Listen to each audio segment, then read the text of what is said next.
Her true story from Arizona. I took care of the whole family, and they took my bed on Christmas. The burden is just someone who eats, complains, and doesn't know when to leave. My daughter-in-law clears her throat and adds a final remark as though delivering a verdict. Her choice of words echoes in my head, looping again and again. I don't respond. I simply stand there, the cup of cold tea growing heavier in my hand. The kitchen smelled of cinnamon and turkey just minutes ago. Now the air is filled with silence I cannot swallow. I stand in front of the sink, still wearing my flour-dusted apron from baking cookies frozen from all the years I spent feeding this family. My hands tremble slightly as I hold the cup of cold tea I forgot to drink. The cookie scent clings to my clothes, mixing with the sweet stink of stale air in a house that no longer feels like home. I hear footsteps behind me, soft at first. Then a door opens, and then the voice. The kids need the room. You can sleep on the floor, Grandma. It's just for one night. Those words cut through me sharper than any knife. And I slowly turn around, my heart settling into a pool of stunned disbelief. My daughter-in-law stands there in her holiday dress, perfectly put together, her voice calm, as if she is telling me something ordinary. Every muscle in my body tightens. I glance toward the living room where the lights are strung on a tree and the gifts are piled high. My bedroom door stands open, but beyond it is chaos.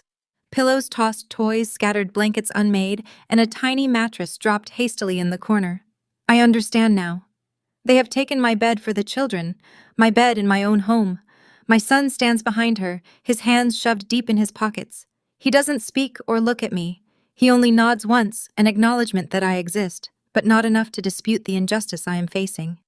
He lets her speak for him, as if she is the voice of the house, the voice of reason, the one who decides who belongs, and who the youngest grandchild.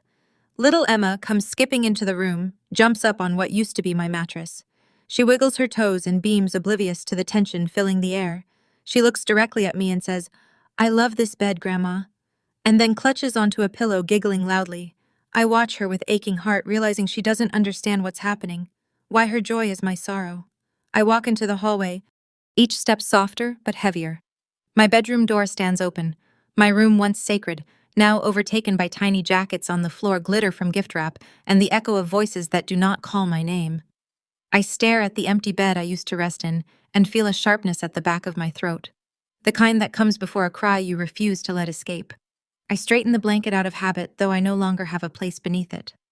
I pick up my pillow from the corner where they tossed it and carry it back into the living room.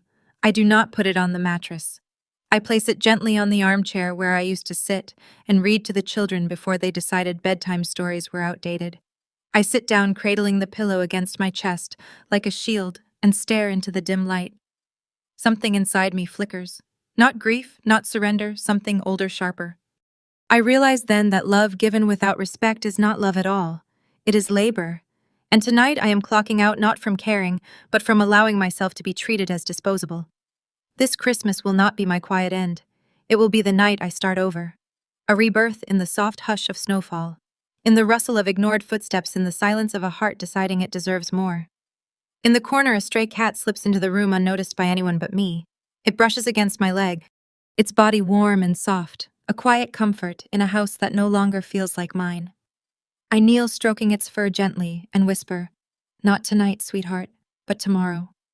The cat purr in response, its presence the only kindness I've felt all evening. I straighten my back and walk slowly upstairs to the spare room, my steps heavy with exhaustion and something deeper, resignation. I lay out a thin mat on the floor, place my tea on the side table, fold my glasses beside it. I smooth the blanket over me, every thread a reminder of how little I now own in this house. I close my eyes and imagine the snow falling quietly outside, the hush of winter cloaking everything. But inside me something stirs. I am not done. I imagine taking back what was mine, not just the bed, but the respect that once filled this home. I may be small, but I am not invisible. I may be old, but I am not done. Tonight they took my bed. Tomorrow I will remember who I am, and I will not be quiet. I tried to remember the last birthday I had. I couldn't. No card, no cake, no honey. What would you like? Nothing for Mother's Day. Not a single celebration of all I had done. Instead, they celebrated everything else. Their promotions, their new car, their little league wins, their holidays. I watched behind a camera. I applauded, but I was never the one being celebrated. I remember waking up one morning to find the guest room filled with bunk beds. Two small beds for the kids shoved close together, leaving no breathing room. My spare bed was nowhere to be seen. I asked where my quilts were. My daughter-in-law said they moved them. "We wanted to make room for the kids' stuff," she said, as though taking away my memories would bring her grandchildren more joy. I sat on the edge of the bunk beds and stared at the empty space where my quilt used to lie. My heart ached. It hurt not just because they took my things, but because they didn't seem to notice. I felt invisible, like furniture that could be moved and replaced at will. The worst moment came one evening when I called out softly, "Dinner's ready." I waited by the dining table, heart full of hope, only to hear laughter and clinking dishes from another room. I walked in to see them gathered in the family room with takeout boxes watching a movie. They had dinner without me. It was the first time I realized I was optional. A shadow of regret passed through me. I thought of the young woman I once was, strong, caring, capable. I thought of the empty credit card statements I paid off, the nights I stayed up with sick children, the times I canceled plans for their school concerts, and now I had no room, no recognition, no place. One afternoon I overheard my daughters-in-law talking quietly in the kitchen while I washed dishes. "She's just here because she has nowhere else to go," one said. The other laughed softly. "Yeah, and that room. We're thinking of painting it pink next month. The girls will love it, and they did it within a week." I carry the mug to the kitchen table and sit in the same chair I always do, the one closest to the window. Morning light creeps in through the curtains, soft and unassuming. It touches the same counters I once wiped down with love. The same stove I stood over for years, making meals no one thanked me for. Everything looks familiar but feels foreign. The house has my fingerprints. As I stare out the window, the ache in my back sharpens and reminds me again. I am not young anymore, but I am still here. I am still watching, still remembering. I glance over at the refrigerator and see last night's leftovers, the ones I made but did not eat. They will reheat them today and still not ask how I slept. The door cracks upstairs. Footsteps. A child laughs. A phone buzzes. Life continues just as it did yesterday and the day before. But I have changed. Last night, something inside me shifted. I have been erased in this house slowly, piece by piece, but I am done letting them finish the job. I rise from the table, spine stiff but heart steadier. I pour the last of the tea into the sink. I do not want to be invisible anymore. As I stand there, I notice the old cardboard box tucked beneath the edge of the air mattress. It's the box I hid under the bed the night they moved in years ago. A box of memories, old photographs, letters, and the stack of legal papers I managed to free from prying eyes. My breath catches. I slide to my knees and reach inside.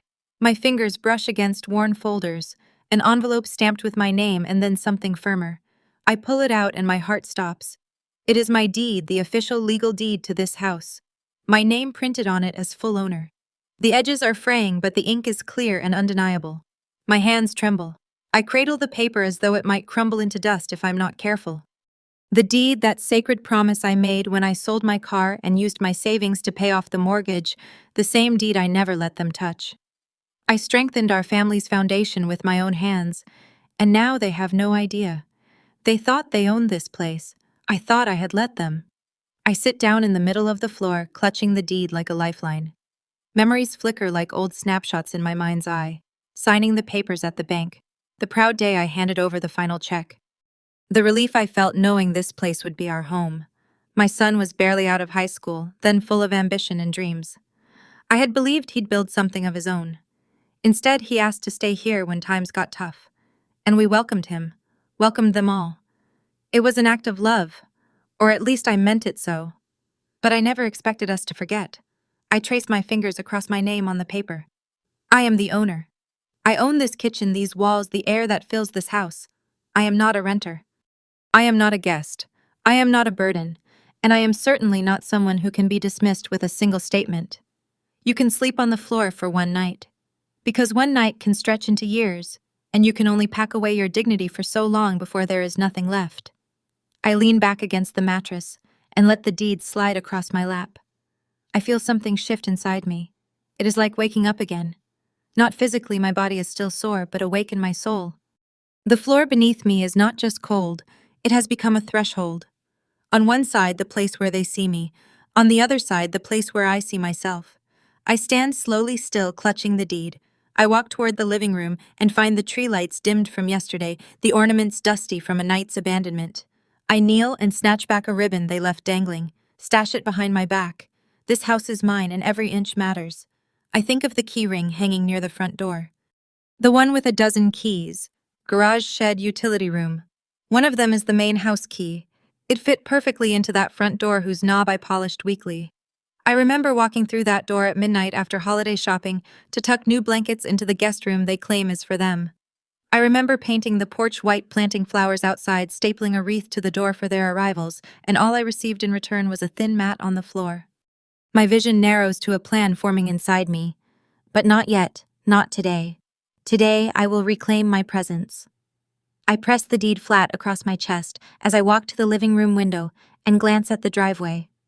Their cars are still there, a sedan, 2 SUVs. They are sleeping comfortably inside. They have a roof that came from the sweat of my labor. But tonight, I will let them hold on to it. Just one more morning of ignorance. I walk back to the box, open it again, and find a small envelope addressed to me in my own handwriting. My heart clenches. I open it. Inside is the key. The key to the house, the one I always carried but never used since they moved in. I press it in my palm. So many years. I shook my head when my son said, "You can just live in your room." "Yes," I said, because I thought that was right. Because I didn't want to become the story where grandma shuts kids out when I didn't want to be that person. I stare at the key and feel the weight of its promise. This is not simply metal, it is choice. I walk into the kitchen, slip the key into my apron pocket, and breathe through a smile that tastes like thunder. I think of the nuts I will roast in the oven, the cinnamon rolls I will bake later, the fire I'll build for tonight. Yes, this house is mine, and the warmth of it is mine too. They can still celebrate Christmas, eat turkey, laugh at kids opening presents. They can still call this place home, but not unchallenged. Not without boundaries, not without acknowledging that someone stepped forward when they couldn't stand. I sit back quietly. The lights of the tree dim until tomorrow morning. I let the house breathe under my eyes. If they notice me or care tonight, that is on them. If they treat me as a guest forever, that is their choice. But now I know the truth. This roof belongs to me, and now someday soon, I will show them what claiming your own life looks like. Because one day of taking my bed was contemptible, but a lifetime of living here on my terms, that will be unforgettable. After finding the deed and key, I did not act immediately. I sat with them, tracing my name on the paper and turning the weight of that key over in my palm. I needed certainty before I stepped forward again. So I made a phone call. It was quiet. The first words carried more tension because I had not made them yet. "Hello, Mr. Harris. This is Helen Carroll." He paused for a moment, then cleared his throat. "Mrs. Carroll, I haven't heard that name in years. How are you?"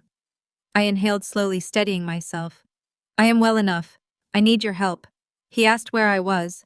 We spoke in undercurrents and half-words, so none of them could overhear. I told him I had found documents proving deeds, mortgages, my name as landlord, and the destruction of my property. He said he would check our records, confirm any unpaid loans or existing lease terms, and call me back by day's end. We ended our conversation with polite distance, me holding the key, him assuring discretion. After that, I moved through my days with careful purpose. I started cooking again, something I hadn't done since I discovered the deed. I made roast chicken, mashed potatoes, broccoli with garlic, and one of those apple pies they used to devour in minutes. I set the table as usual, lit a candle, whispered a blessing under my breath. I made sure my presence still felt peaceful, almost invisible like wind around a candle's flame. But while I was feeding them, I was also planning. In the afternoons, I went into the guest room, except that little bunk bedroom was no longer mine. So I took to packing in the closet of my former hall coat. First the quilts, my mother's quilt, the one I stitched with my granddaughter when she was a baby. Then the photo albums, one for birthdays, one for holidays, one full of old wedding and prom pics. I folded them with gentle care and placed them in plastic bins. I tucked in handwritten letters, recipes I'd written down in neat cursive, a pair of reading glasses. Each evening after I washed the dishes, I brought another box downstairs and slipped it under the staircase. My steps were quiet, deliberate. No one asked questions. No one noticed the box that appeared night after night. I packed scarves, my old gardening gloves, the knitted shawl I kept for chilly mornings. I took a single china plate, a gift from my late husband, and wrapped it in an old scarf. That item went into a cloth bag I tied and left by the front door. I did not stop cooking or cleaning. I did not announce what I was doing. I smiled as I passed the hallway. I complimented my daughter-in-law's cooking when she attempted something new. I carried the turkey to the table. I laughed at my grandchildren's silly jokes. I had not lost my love. But the dynamic had shifted. I was no longer invisible, but I was no longer theirs to borrow. I called Mr. Harris again. He told me there was no standing lease, no tenancy recorded. Legally, this was still my house. I could issue a notice to vacate. I told him fine. I would obtain the paperwork, file it, and ask him to come to the house when I was ready. He reminded me that once the process started, it could not be reversed easily. I nodded. Even though he could not see me, I understood. That afternoon, I paused in front of the door to the junk room, once the guest room. I opened it and breathed in the smell of innocence and entitlement. I felt calmer than I had in weeks. I realized this place had belonged to me long before they came and would remain mine after they left. The thought no longer made me feel guilty. It made me feel strong. I gently took out the cushion I kept from my reading corner and tucked it into one of my boxes. I picked up a small ceramic pot with lavender I had planted years ago. It had survived the move and still thrived. I wrapped it carefully and carried it to the back hallway. The lavender's scent lingered in the air I passed through. I was taking what I valued most, not in anger, not in malice, but in self-preservation. I heard the kids downstairs laughing over a board game. I pressed my hand to the doorframe and closed my eyes. Part of me missed the chaos. Part of me belonged to those moments. But I belonged to myself now more than I belonged to a chaotic den that dismissed me. My daughter-in-law came up in the afternoon, called downstairs for something, then saw me by the closet doorway. She paused, then walked away without a word. That was all I needed. She saw me and she didn't ask what I was doing. That too spoke volumes. I realized then that none of them were asking me whether I was okay. No one was worried if I missed my bed or my things, so I told myself I could no longer allow their apathy dictate my life. I would not appear hurt. I would simply walk away if I needed to, and they could wonder why, and that would be enough. Over the next few days, I finished packing. My china was safe in my car. I left only everyday dishes in the cabinet and folded half a dozen towels on the bathroom rack. I left no notes, no warnings. I left everything they might need for one more week. I left quiet remnants of my life behind so they wouldn't notice too quickly. Every night I drank my tea in my favorite armchair. It was the same chair I'd given to my son, the one he'd sat 100 times growing up. I closed the front window's blinds just enough so the rainbow reflections from the Christmas lights still flickered across the floor. Sometimes I found myself humming low and easy, remembering the lullabies I used to hum to babies at midnight feedings. On the fourth night, I stood by the front window as car lights pulled into the driveway. The house glowed inside. Shadows shifted behind the curtains. I pressed the deed into my coat pocket, felt the key in my breast. I was ready.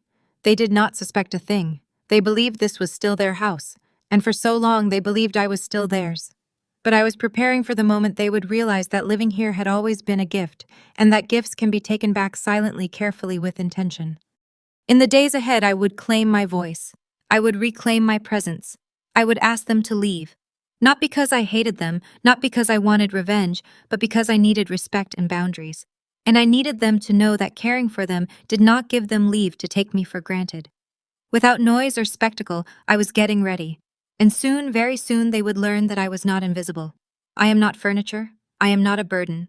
I am the owner of this house and of my life. On the evening of December 31st, I stood in the kitchen under the warm glow of string lights still hanging from Christmas. My phone buzzed in my apron pocket, and without hesitation, I opened my messaging app. I typed carefully into the family group chat. Please be out of the house by January 3rd. The owner has other plans. I pressed send before a single doubt could freeze my fingers. After that, I stepped back and watched. I finished washing the dishes, humming a tune I learned as a child. I clipped a few sprigs of rosemary from my garden and arranged them on the kitchen counter. I brewed a pot of chamomile tea and poured myself a cup, savoring the silence as the rest of the family scattered in confusion and fear.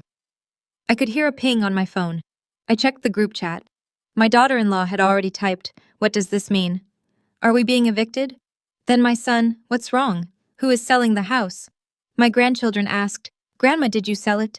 Did we do something wrong?" Messages appeared one after another, frantic and anxious, until I turned off the notifications, wanting them to feel the urgency of what I had said before anything else filled their minds. Finally, my son came into the kitchen. He stood at the threshold, hesitation in his eyes. "Mom, is this a joke?" he asked. My daughter-in-law followed, wrapping her arms around her body as though bracing against a chill. The two older grandchildren peeked in behind them, faces flushed and frightened. I held the deed in my hand, the same paper I found under the mattress weeks ago. I offered it to my son. I am the owner, I said, voice calm and steady. I'm just finally acting like it. My son's jaw dropped, his face drained of color. He took the paper hesitantly and scanned it, confusion and betrayal flickering in his eyes. He looked back at me and asked, "Mom, you never said, how could you not tell us?" I didn't defend myself, I simply said, "Because no one asked. Because it became easier to let them live here than to remember I had the right to say no." They entered the kitchen fully now. 2 adults and 2 kids peering at me as though I'd stepped out of shadows. My daughter-in-law lowered her eyes, voice cracking as she spoke. I'm sorry. I didn't know." My granddaughter Emma whispered, "Grandma, I'm scared." Her little brother Jack looked furious. "You can't do this to us," he said. My son looked at me with sorrow and regret. "Mom, we thought we were at home here. We didn't even think about paperwork or ownership. We thought this was family." He knelt and handed back the deed. "Please, whatever this is, can't we talk about it?" I placed the deed back on the counter and touched his shoulder lightly. That was our first conversation. They weren't asking when I needed space. They didn't ask when they took my bed. They never asked how I felt. They just assumed. My daughter-in-law began crying. She clutched the edge of the kitchen chair as sobs shook her. "We never meant to hurt you," she choked. We thought we were helping." I closed my eyes and whispered, "I hope you thought you were helping." I poured each of us a small cup of tea and set them on the table. "I'd like you to sit," I said softly. "We need to talk, but not about moving out." They looked at me confused again. I continued, "I don't want you to leave in panic. I just need you to respect that I own this house, that I have a voice, that this is not a shared inheritance. It's my home. Yours too for now, but with rules, clarity, and respect." The room hummed with tension. My grandchildren stared at me with wide eyes as though seeing their grandmother for the first time. My son wiped his eyes and nodded. My daughter-in-law took a shaky breath and said, "Okay, Mom, we'll stay. We'll help fix this. Please, help us fix this." I nodded back. "We start tonight. Not in court, in this kitchen." The children sat on the floor beside the table. My daughter-in-law sank into a chair and my son remained standing, arms folded, as though needing time to adjust. I looked at Emma and Jack. "I won't sleep on the floor anymore," I said. They both exhaled, relief visible. "But the mattress stays. We all helped pay for the utilities this month," I added. "Let's acknowledge that. Let's live here with gratitude." My son blinked hard and said, "Yes, absolutely." My daughter-in-law wiped her cheek and said, "Mom, I'm so sorry we didn't see. I'm ready to make space." So we sat together that New Year's Eve, breathing the same air, sharing warmth beyond the stove fire. Outside, fireworks began to pop. But inside the kitchen, our resolutions were quieter, steadier: respect, gratitude, space, and acknowledgement. When January 3rd arrives, I am not going to change the locks. I am not calling movers. I won't need a court order. They will still be here because they chose respect over fear. Tonight, though, I close my eyes filled with purpose. Tonight I sleep knowing I am not a furniture piece to be pushed aside. Tonight I prove that you can reclaim a home with words, papers, and dignity, not drama. And as the new year begins, we step together. Not as renters, not as obligations, but as a family, aligned by choice, not silence. Their shock was the sound of awakening. Their tears. The first honest conversation we've had in years. The deed was the truth bomb that shook us awake, and now we are awake together.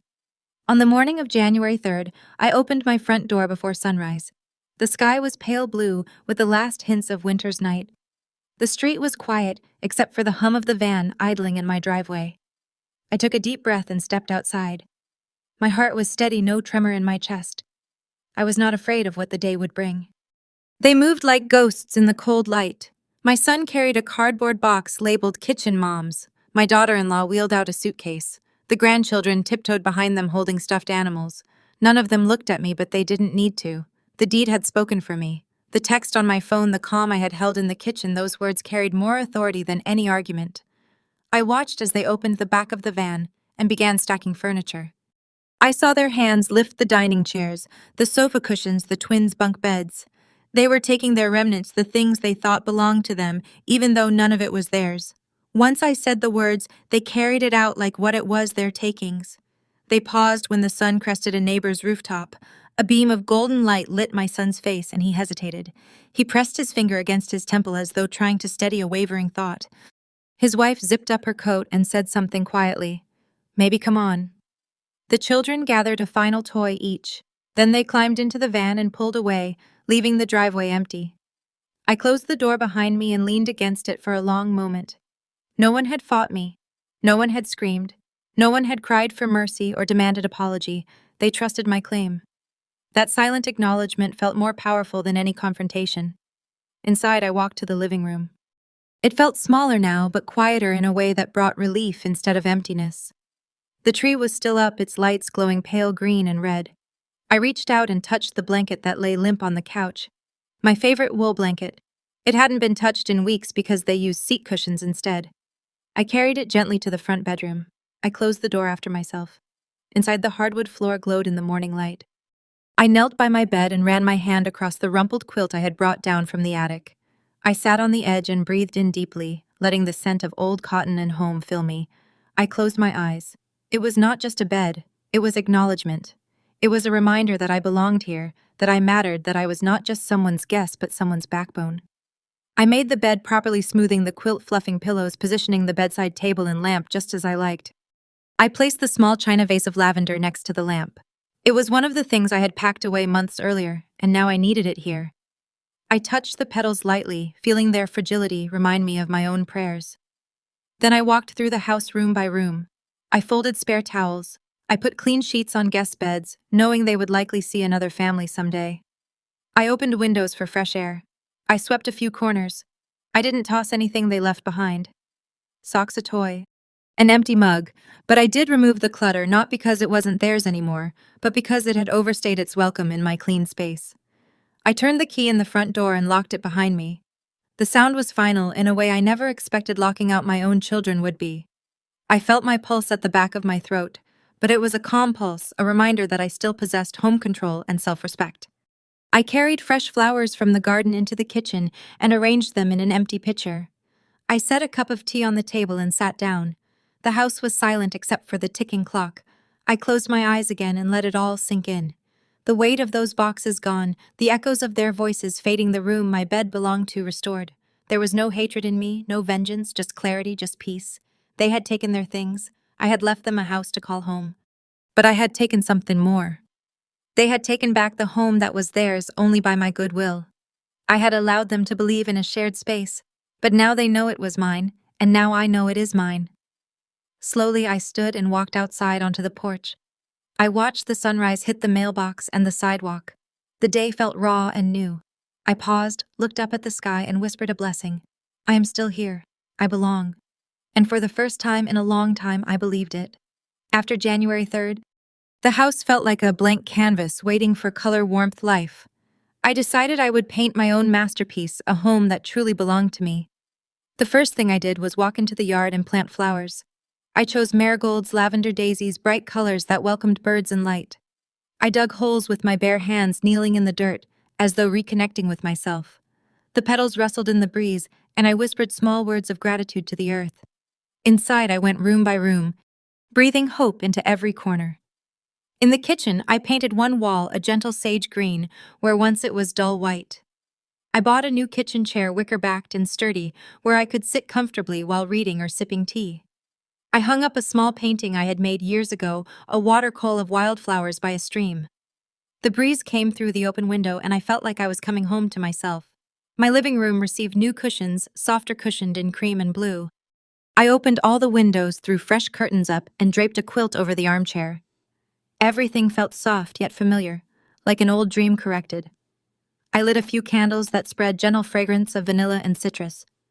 In the space that was once crowded with boxes and borrowed furniture, I planted a rubber leaf plant and put a small wooden shelf beside it with 2 books I loved, one on gardening and one on memoirs.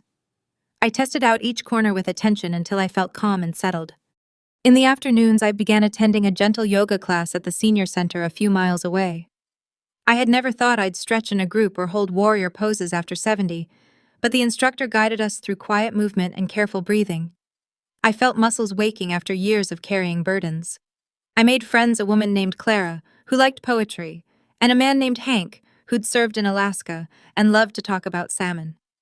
We walked home after class, sharing iced tea and stories of grandchildren and gardens. Both promised to visit me soon, and I felt my heart expand with something tender I thought had been lost. I saved up for a small trip to Sedona. I stayed in a cozy bed and breakfast overlooking Red Rock Cliffs. I walked through hiking paths with my cane, felt the sun on my face, the wind pooling at my hair. I drank hot tea with strangers who became friends when they offered me postcards from their travels. I bought a pair of turquoise earrings from a local artist, small reminders of my courage and renewal. I returned home with fresh photos pinned to the refrigerator, winding up inside me like a promise of more days to come. One evening, I sat at my computer and began writing. I typed a short message and recorded a video of the corner of my living room, the plant, the new armchair, the walls that felt alive again. I spoke to the camera in clear voice. I used to think giving meant staying quiet. Now I know giving needs boundaries. I shared how I had cared for my family, how I had lost my bed, how I had learned that kindness doesn't require invisibility. I talked about living kindly without vanishing. I uploaded the video and held my breath. I told myself that if only my neighbors watched it, that would be enough. But it did more. It reached farther. A few days later, I saw the views climbing. Then the comments started. "You are so brave. Thank you for reminding us how to set boundaries with love. Your story made me call my mama and apologize." I saw messages from people my age and younger, both saying they too had given too much until they disappeared. My heart hammered with something like gratitude. I read each message slowly. I told Clara Ara about it over coffee, and she smiled wide and squeezed my hand. Hank winked and said, "Well done, partner." I posted a second video showing my backyard now in bloom, the wind chimes tinkling and the lavender in summer bloom. I said, "Here is a home you work for, not one you just show up to. A home women built with joy and pain." That too went viral on a smaller wave, but bigger than my words. I received emails from a local newspaper and a podcast asking me to tell my story again.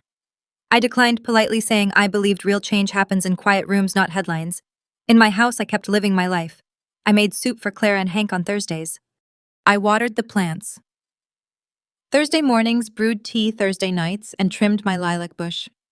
Fridays, before the sun was high, I invited neighbors over to watch old movies, black and white comedies, westerns, gardening shows with popcorn and lemon bars. My grandchildren visited once. They came in quietly, saw the new curtains and the lavender plant. They looked at me differently. Emma asked if we could bake cookies. I agreed, and we each wore an apron and flour covered our cheeks. I showed them how to use the rolling pin, how to taste test the dough. They watched me as though seeing me for the first time. Not a grandmother who sleeps on floors, but a grandmother with wisdom, space, and love. They hugged me when they left. "You smell good," Jack said, sniffing the lavender in my hair. I thought maybe they finally saw me not as a burden, but as someone who belongs. At night, I sit in my wicker chair by the window and look out at the flower beds I planted. I think of the lessons I learned, of the people who reached out, of the woman I have become. I think boundaries are not walls. They are kindness structures. They allow love to breathe. They allow presence to bloom. And I realize my house isn't just walls and doors. It is a home because I reclaimed it. It is a home because I reclaimed me. I would not trade this second chance for anything. And when I close my eyes at night, I sleep without pain or apology. I sleep in my bed in a house built with my hands, my heart, and now my words. 1 year later, my house smelled of cinnamon butter and fresh pine. The living room glowed with soft lights wrapped around the windows, a modest tree in the corner, and a fire that crackled gently in the hearth. My friends from the senior center, Clara Ara, Hank, Miriam, and Doris, were gathered around my kitchen table. We wore matching red aprons, all slightly flour-dusted, and shaped dough into stars, trees, and hearts. Hank insisted on baking gingerbread men with broken arms because no one is perfect. We laughed so hard I had to sit down to breathe.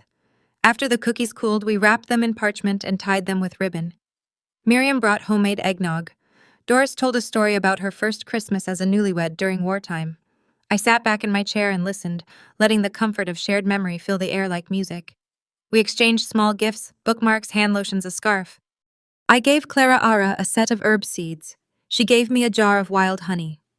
Outside, snow began to fall gently across the yard. I walked onto the porch with a cup of tea, cradling it in both hands. The neighborhood was quiet, except for distant laughter and the sound of wind sweeping past my wind chimes. I looked at the footprints in the snow from earlier visitors and smiled. This Christmas, I wasn't hosting anyone who didn't see me. Later that evening, I found a letter in the mailbox. A real letter. Not a card, not a bill. A handwritten envelope with my name in careful, slightly unsure cursive. I carried it inside and opened it by the fire. It was from Jack, my oldest grandchild. Dear Grandma, it began. I miss you. I didn't understand how we made you feel. I thought you were just always there like a lamp that turns on when you need light. I didn't know we were hurting you. I didn't know we took too much and gave too little. I want to visit if that's okay. I want to see you. I miss your cookies, your stories. I miss you. I stared at the page until the words blurred, then folded it carefully and held it to my chest. I thought of that last night, the Christmas where I lost my bed but found my voice. And now here was this boy growing into a young man holding out something fragile and real. I wrote back that night, Dear Jack, you can visit, but I sleep in my bed and I choose who is allowed under this roof. That's what makes it a home. I hope when you come, we can make cookies together. You can hang your own stocking on the mantle. But know this, I am no longer invisible. I am not a background character. I am your grandmother, and I deserve kindness. If you can offer that, you are welcome here. Love, Grandma. I placed the letter in an envelope, licked the seal, and stamped it. I did not cry. I had already done all the crying I would ever need for that family. I returned to the kitchen. The cookies were stacked neatly. The tree lights blinked. Clara was humming something soft near the record player. We played an old carol, and we all began singing, voices slightly off, but full of warmth. That night, I sat in my armchair and watched the fire burn down. The house was quiet but full, not of people, of peace, of memory, of hope. A kind of fullness that has nothing to do with noise or numbers. I touched the back of the chair where I had once cried in silence. I looked around and felt proud, not just of the home I had reclaimed, but of the boundaries I had built. Boundaries are not walls. They are doors that close gently behind you when enough is enough. And I thought to myself, if anyone asks about this Christmas, I will tell them the truth. It was the warmest one I have ever had. Next time you take someone's bed, make sure it is not the one who owns the roof. Thank you for staying with me through this story. One of quiet strength, lost dignity, and the kind of justice that does not shout but stands firm. If you have ever been overlooked in your own home, if your sacrifices have been dismissed as duty, then you know how deeply this story cuts, and how deeply it heals. Stories that remind the world respect has no expiration date, and neither does memory. Till next time, take care of your elders, and remember, next time you take someone's bed, make sure it is not the one who owns the roof.